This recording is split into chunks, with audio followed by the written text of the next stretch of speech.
तो सबसे पहली बात तो यह है कि 700 साल से ये मस्जिद है और यहां पर नमाज अदा की जा रही है। दूसरी बात यह है कि ये क्यों कह रहा हूं मैं, इसलिए कि ये वक्फ बाय डेडिकेशन है और इसको धार के उस वक्त के अर्सवाइल स्टेट ने इसको मुसलमानों के लिए दिया और वहां पर मस्जिद में नमाज पढ़ रहे हैं। दूसरा पॉइंट यह है कि 1904 में कलेक्टर ने इसको रिलिंक्विश किया और वो एक्ट था सेक्शन 4 and 13 ऑफ 1904 एक्ट। तीसरा बात यह है जो आपको समझने की जरूरत है, जो हम पे उंगली उठा रहे हैं, धार स्टेट गजीट है 1935 का, उसमें ये बताया गया है कि ये जगह मस्जिद है और गवर्नमेंट ने इसको रिलिंक्विश किया, गार्डियनशिप से मुस्लिम कम्युनिटी को दिया और फिर 1985 में ऑफिशियल गजीट एंट्री नंबर 62 में उस वक्त के 1954 एक्ट के तहत वो बंद करो भाई, 1950 एक्ट के तहत ये वक्फ की गजीट भी है। पांचवी बात यह है कि ये प्लेसेस ऑफ वर्शिप एक्ट के भी खिलाफ है।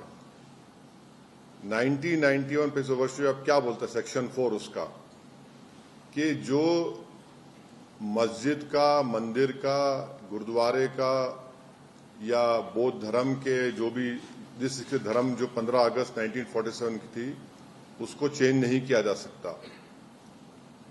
छठी बात यह है कि ASI का कानून है जो ये कहता है कि आप किसी भी प्लेस ऑफ वर्शिप के नेचर और कैरेक्टर को चेंज नहीं कर सकते। अब आप आ जाइए कि अब आपने कहा ASI ने 1951 में और 1952 में ये क्लैरिफिकेशन दे चुकी है कि ये मस्जिद है और उस वक्त उन्होंने ASI ने रिजेक्ट किया था इसको कि जो वहां पर भोज उत्सव मनाना चाहते थे। 51 और 52 का ASI के ऑर्डर है। अब आप आ जाइए कि ये जजमेंट हम इसको एरोनियस क्यों मानते हैं इस जजमेंट को, क्योंकि कोर्ट ने, जैसा मैंने भी कहा, 1935 के धार स्टेट एग्जीक्यूटिव को, स्टेट गेजेट को नजरअंदाज कर दिया।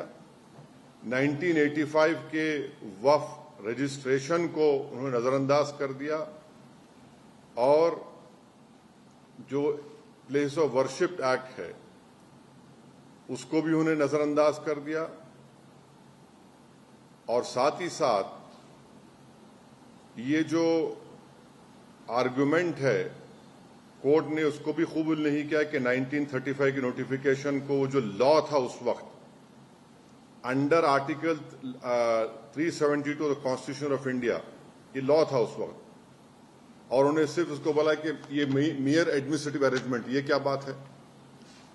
मियर एडमिनिस्ट्रेटिव अरेंजमेंट जो है वो किसी कॉन्स्टिट्यूशनल प्रिंसिपल्स को ओवरराइड नहीं कर सकता। और एक और वजह है ये फैसला जो एरोनियस और गलत है।